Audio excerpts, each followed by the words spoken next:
In a small town in Spain, teenage girl Sarah lives with her family, helping with her father's butcher shop. Her mother is rather strict and doesn't let her go outside until she's done all her studying, even in the middle of summer. While this bothers Sarah, she can't deny she isn't always eager to go out because nobody ever invites her to anything, and she's constantly bullied by other teenagers for her big-sized body, especially the popular girl clique formed by Maca, Rocio, and Claudia. It's particularly hurtful coming from Claudia because she used to be good friends with Sarah when they were kids. These girls are so mean that one afternoon they stopped by the shop to pick up an order made by Claudia's mother, and used the chance to take a picture of Sarah's family to then post it with the hashtag #the3littlepigs on Instagram. Now Sarah has to stay inside and deal with the pain inflicted by all the mean comments while the popular girls have a great time at the local pool, where the waitress doesn't notice that the stranger is watching everyone carefully. The lifeguard does notice this stranger though and calls him a clown. Later that day, Sarah's mother insists she needs to go out after studying, but her idea is for Sarah to go hunting with her dad. Sarah ignores her and waits for the whole town to take the traditional afternoon nap to go to the pool, that way nobody will be there and she can avoid being made fun of. Unfortunately, she isn't alone after all. The stranger is there taking a swim, although at least he doesn't comment on her bikini. The ones that do comment are the trio of popular girls, who are also around and take the chance to make fun of Sarah, calling her a piggy while making pig noises. While the stranger leaves the pool to get his van, Sarah swims underwater to try to escape the mockery, and since her eyes are closed she doesn't see the body of the lifeguard tied to a chair at the bottom of the pool. When she resurfaces to take a breath, the trio puts a pool skimmer net on her head and records it on their phones while still making fun of Sarah. Once their video is done, they run away with all of Sarah's things. Now Sarah has to walk down the road all wet and only in her bikini, which gets her the attention of some boys that stop their car just to bully her some more.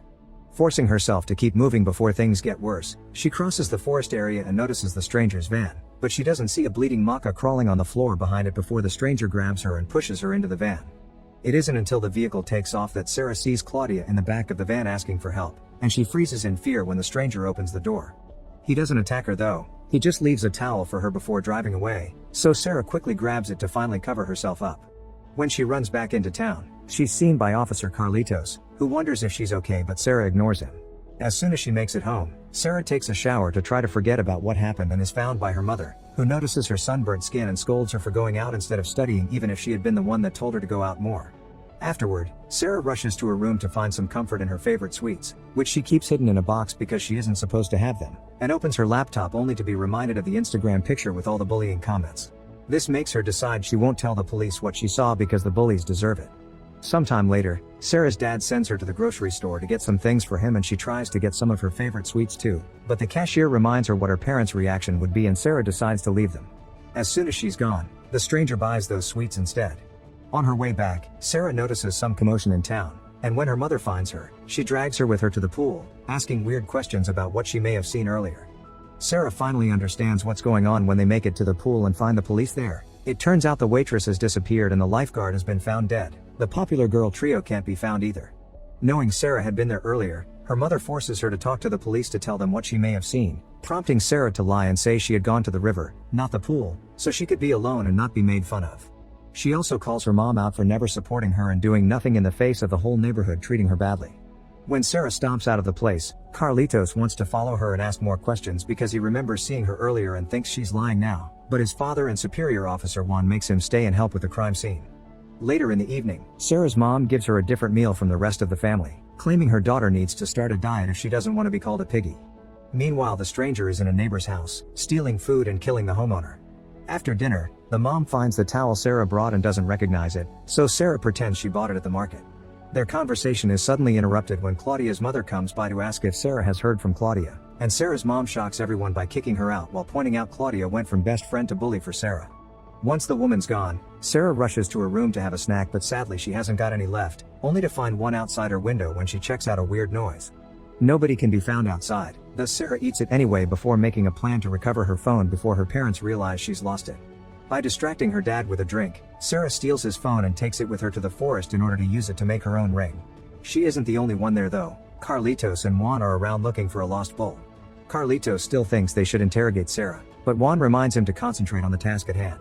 Sarah doesn't notice them and proceeds with her plan, which works well. Following her ringtone allows her to find her things. The sound also gets the stranger's attention, making Sarah freeze again when she sees him, but the man doesn't hurt her. In fact, when the missing girl's family show up in the forest tracking the phones with a special app, the stranger takes her into an abandoned building to protect her and touches her face gently to keep her quiet. Once Sarah understands, the stranger escapes through the forest, and Sarah uses strategic spots in the building to hide from the families until they move deeper into the forest when one of them finds a body. Carlitos and Juan hear the screaming and come over to check what's going on, only to discover the body belongs to the missing waitress. The finding of the body creates the perfect distraction for Sarah to escape and get home, where she throws her clothes in the washer to get rid of any possible clues. Unfortunately, Sarah's mom hears the washer noises and comes to find her daughter trying to sneak around, so Sarah lies again and pretends she's been trying to steal cookies, which is very believable in her mother's opinion. Afterward, Sarah runs to her room and after choosing a naughty video from the internet on her phone, she listens to it while thinking very thoroughly about the moment of closeness she had with the stranger.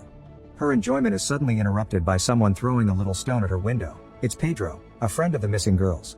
Sarah agrees to meet him outside and learns he saw the video of her in the pool because the girls sent it to the group chat, so he wants to know why Sarah lied to the police. Nervous, Sarah pretends she lied because she didn't want her mother and the cops to know about the prank video, but Pedro still doesn't believe her and tries to make her relax by sharing his special cigarette. He also swears he deleted the video because he doesn't agree with the way they treat her. This is Sarah's first time smoking and it makes her all giggly, prompting Pedro to push for the truth, explaining the girls' families are suspecting him since he was the last person that had been with the trio before it all happened. Sarah still refuses to talk but promises to tell the truth if Pedro gets arrested. Meanwhile at home, Sarah's mother finds Claudia's initials and some bloodstains on the towel. At that moment, Claudia's mother finds Sarah and Pedro hanging out together and wonders if they're planning something. Pedro panics and confesses he has a video proving Sarah was at the pool, causing Claudia's mother to attack Sarah as she demands to know where her daughter is. Sarah's mother hears the commotion and comes out to defend her daughter, which ends up with both moms getting into a fight. The whole neighborhood soon comes out too to look at what's going on, including the cops, while the stranger watches from afar. Moments later in the police station, Sarah confesses she did lie but only mentions the prank. She still doesn't say anything about the stranger or the girls in the van. The cops still don't believe her and Carlitos pushes until he makes Sarah cry, making her mom stop the interrogation and leave with Sarah while saying there won't be any more questions without a lawyer. On their way out of the station, Pedro's father apologizes for his son's behavior. Meanwhile, the stranger sneaks inside Sarah's room and is found by her father, so the stranger has no choice but to fight him until he knocks him out. When they arrive home, Sarah and her mom begin arguing. The mother wants to know the story behind the towel while Sarah cries and insists nobody understands her. She also wishes her own family was dead. This is heard by the stranger, who interrupts the argument by hitting the mom and intending to go after Sarah's brother next. Sarah stops him before he can kill anyone and agrees to leave with him under her mother's worrying gaze. On the street, Sarah and the stranger come across the boys that bullied Sarah the other day, so the stranger scares them off by almost running over them with his van. Afterward, he drives towards the forest, and on the road, he gives Sarah her favorite sweet. Sarah isn't sure if she should accept it. She's also a bit weirded out by all the religious merch inside the van. The stranger tries to stop her from looking at those, and in his distraction, he doesn't notice the lost bull crossing the road, making them crash. Since Sarah passes out, the stranger carries her to his hideout and even takes care of her wounds. When Sarah wakes up a few hours later, she finds herself inside an abattoir and to her surprise, Claudia and Rocio are there too, still alive but tied up. As Claudia calls Sarah out for not telling the police about this, Sarah tries to untie the girls, but she only manages to remove the gag before she must run and hide when the stranger comes back. The fact the gags are missing doesn't go unnoticed and the stranger hurts Claudia until she confesses Sarah did it and she's now hiding. The stranger immediately goes after her, so Sarah runs through various corridors until she accidentally trips and comes across Maka's body. Sarah screams at the sight, allowing the stranger to find her and bring her back to the main room, making sure to be gentle to Sarah again as he calms her down and explains he won't hurt her. Then, he grabs his knife and puts it in Sarah's hand, telling her they can kill her bullies together. Sarah actually hesitates for a moment as she considers the offer, but in the end she chooses to do the right thing and attacks the stranger instead. It's not hard for him to hit Sarah and push her away, but since he's distracted, Claudia takes the chance to kick him as well. Sarah sees this opportunity and stabs the stranger, who immediately fights back, and during the struggle, a weapon he left nearby is shot by accident, causing Claudia to lose a hand. Ignoring the screaming, Sarah continues to attack the stranger until she kills him, but as soon as she realizes what she's done, she begins crying in denial. She can't believe she took a life and that it was the life of the only person that ever was nice to her. Once she calms down, Sarah grabs the stranger's weapon and shoots at the girls, but it isn't until she's left that it's revealed she didn't kill them. She only released them by shooting their ropes. In the middle of the road, Sarah comes across Pedro on his bike, who offers to take her back to town without questioning the blood on her clothes. Make sure to subscribe and turn on notifications so you can watch more videos like this. Thanks for watching.